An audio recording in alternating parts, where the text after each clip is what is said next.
Hey everyone, today's video is going to be about this notebook right here. This was sent to me by Danica58 on Etsy. This notebook has been in the works for months and I am so glad that I finally have a completed one in my hands.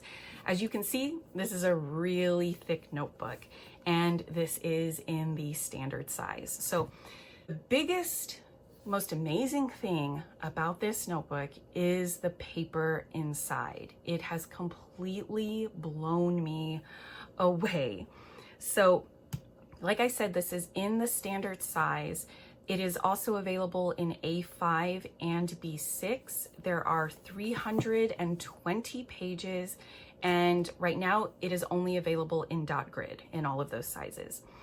So this is full of Cosmo Air Light paper. It is a 75 GSM Japanese paper, and Danica58 is located in Japan, so she has access to all of these beautiful Japanese papers and craftsmen who can make a beautiful notebook and bind it so amazingly. So she had asked for the input of Robin at Talks from the Heart and myself when constructing these.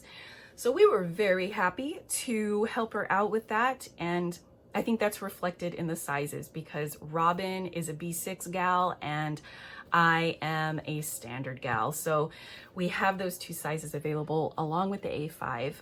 I will have timestamps below in case you want to jump to a specific topic about this.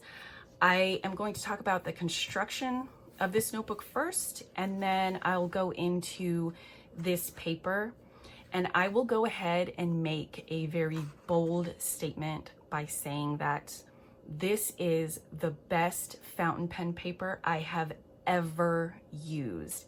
Of course, I have specific preferences, and I am looking at this through different experiences than you will. So just because I love it, it doesn't mean that it's going to be the perfect fit for you. But I do think that in general, people are going to love this paper. So let's get into the construction quickly. This has a heavy cardstock cover and it has rounded corners. And this was actually the suggestion of Robin. I hadn't even thought about this, but I love it. The initial run of these, they had just these pointed corners, and I find that the rounded corners make it more durable and make this look better longer, because these can butt up against things and then go blunt and they don't look as good. So I thought that was a really great suggestion. And it has this taped spine here. Some of her other notebooks that she made with Tomoe River paper also had it. Very durable, very nice. So all the signatures in here are sewn together. You can kind of see that, the little bumps and the different signatures in there. Because they are sewn, it has this wonderful lay flat quality. I mean, yeah, you can flip anywhere and get this to be a nice flat surface. I totally love it. And you can also see how it's sewn in. There are so many places where the signatures are sewn together. Typically, when you get a thick notebook like this, you'll see that there are only a few places where they're sewn together, but this one has so many stitching points, which I think makes this very, very durable. So when I bulk this up, which I will, I feel like it's going to be very sturdy and be able to handle all of that. Really awesome. There are 10 signatures in here with 32 pages each, which accounts for the 320 pages.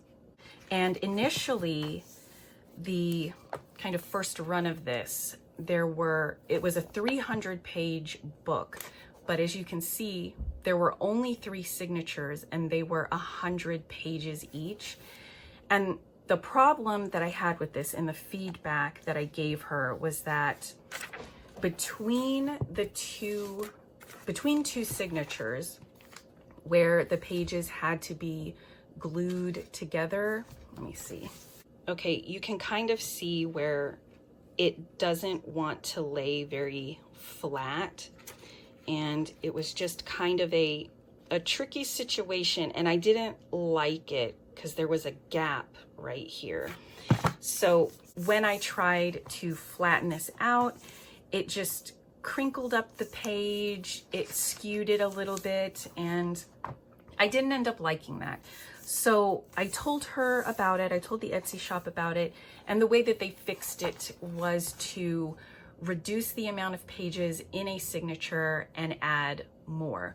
That did increase the cost of this by a little bit, but I thought it was worth it just for the writing experience and knowing that every single page was going to be a nice lay flat spread. So this is dot grid, of course, and it is a 5mm dot grid, and it is a very light gray.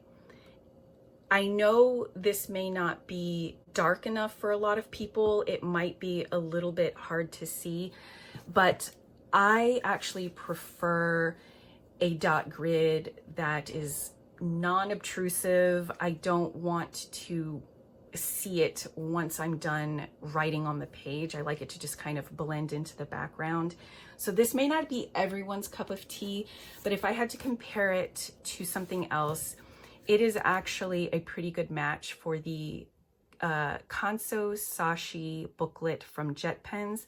This is Tomoe River paper, but it has a very, very light grid as well. And I actually think it's pretty much the same as this one, may be just like a hair darker, but still very light. So I just wanted to point that out, that it does have a very light grid on here. It does have a little bit of a border. I know it's kind of hard to see, but on the top edge, around the side, and then at the bottom, there is a little border, and it's the same for all of the pages in here. And in every single page, right at the spine, the dot grids line up perfectly from page to page.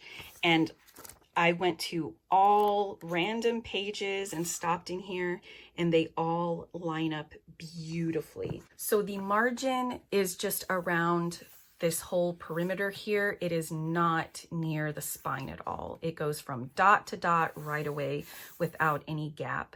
And that's basically it for this whole notebook. It's just full of these dot grid pages. There's no numbers, no index, no nothing. It just goes right into these pages. So let's talk a little bit about this paper. It's my understanding that this is a fairly new paper as of 2020, I think.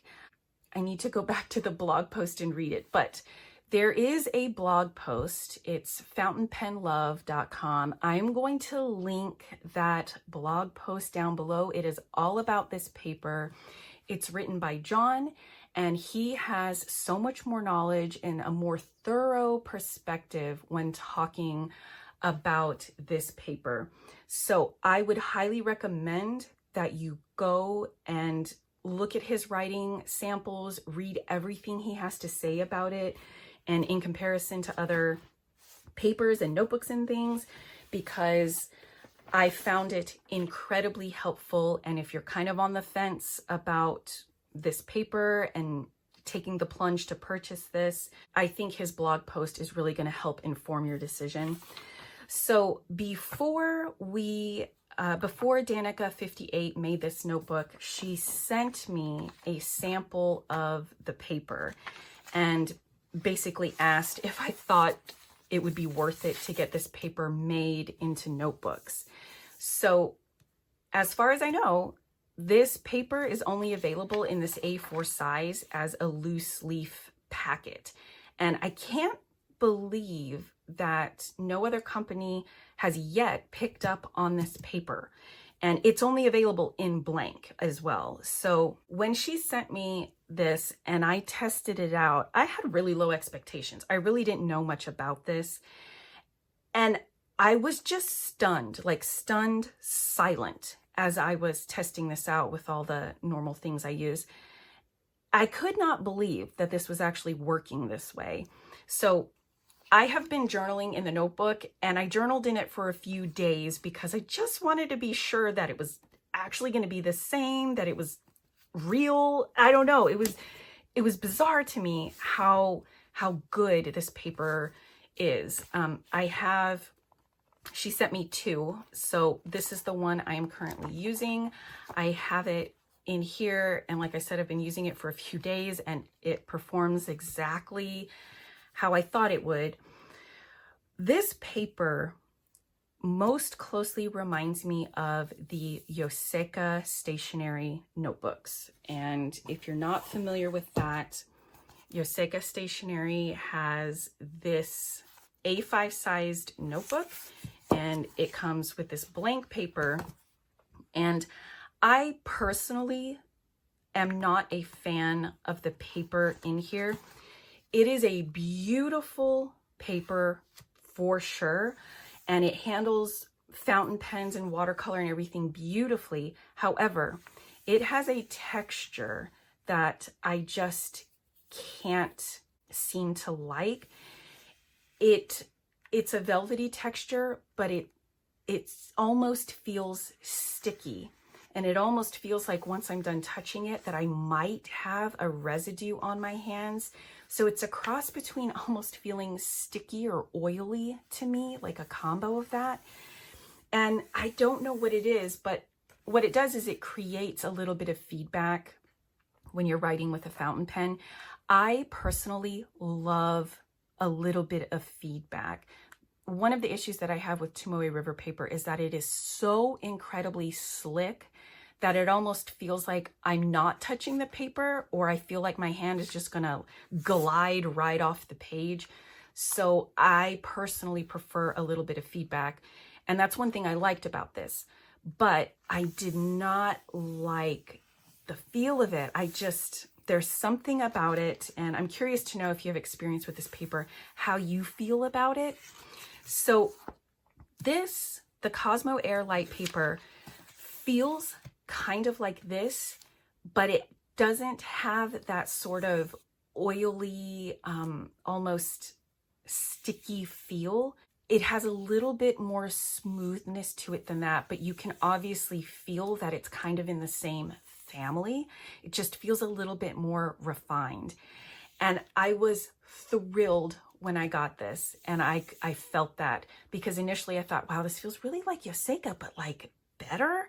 And in that blog post at Fountain Pen Love, he actually mentions that as well. So I was really glad to know that I was on par with my observation on that. So this, I tore this out of a Yoseka book that I had. I actually cut it down to standard size, but it is the Yoseka notebook.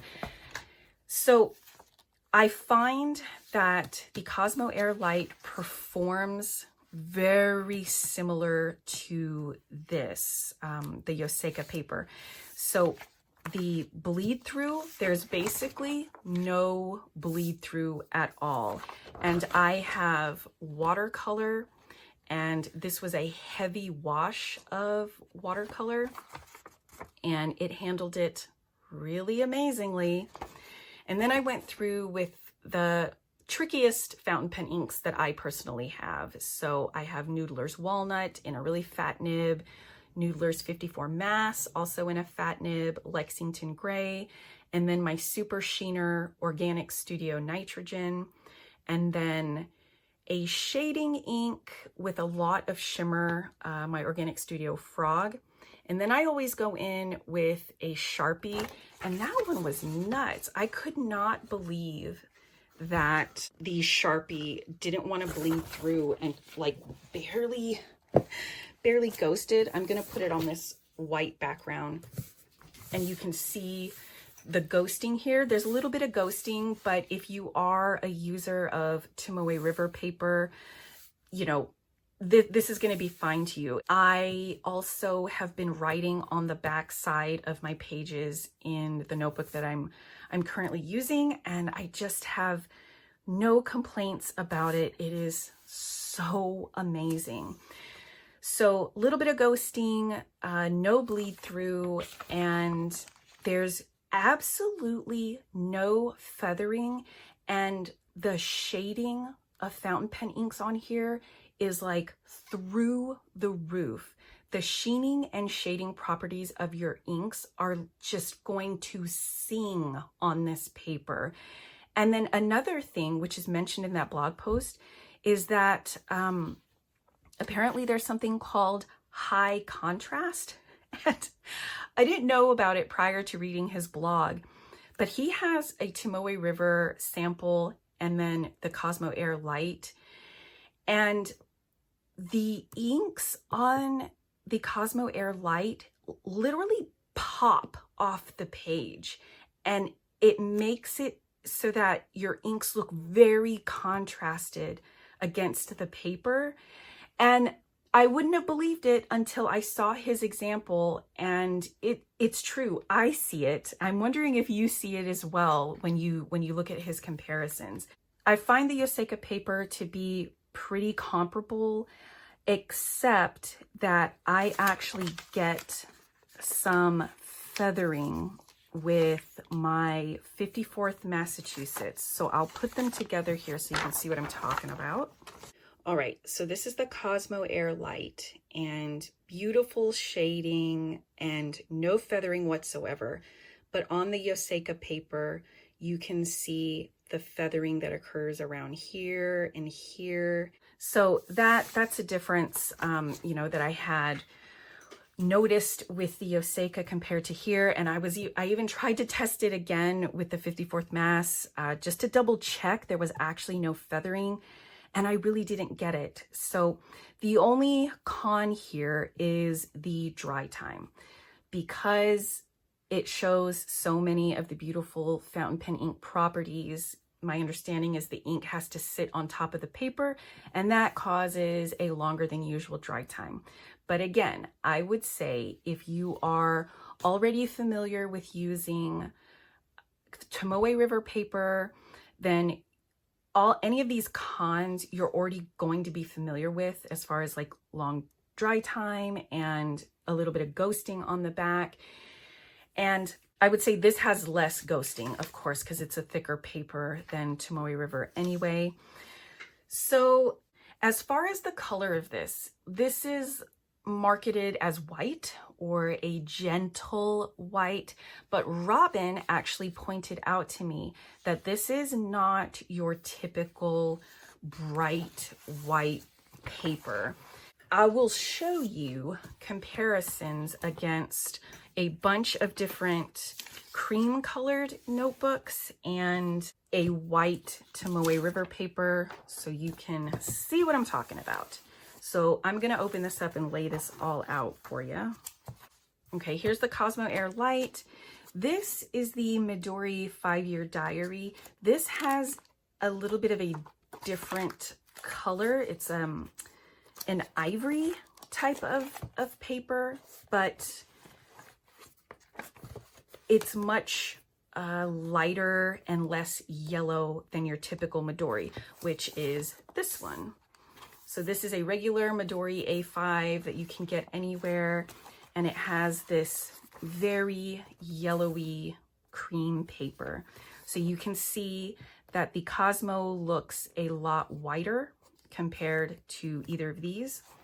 This is a Hobonichi Weeks, which has the cream paper. And you can see here that this definitely looks whiter than the Tomoe River cream.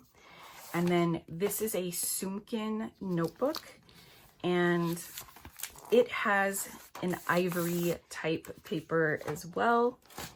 And you can see here, this definitely looks white compared to all of these notebooks.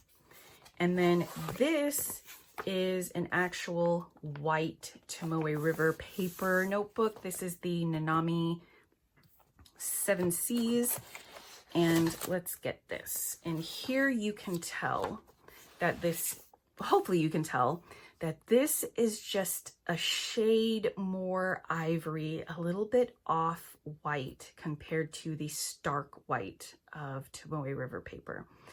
So there are so many shades here, and when I got this alone without comparing it against any other paper colors, I thought this was white. But if you put actual white paper or even just your typical printer paper, copy paper, then you're finally going to notice the difference. I wanted to point that out in case you were expecting this to be white, because it is not. It's just a little darker. I love it. I love it. I don't really love super dark, creamy, yellowy paper, but an ivory, an off-white, I'm totally okay with. And this is made to be more gentle on your eyes when you're writing on it.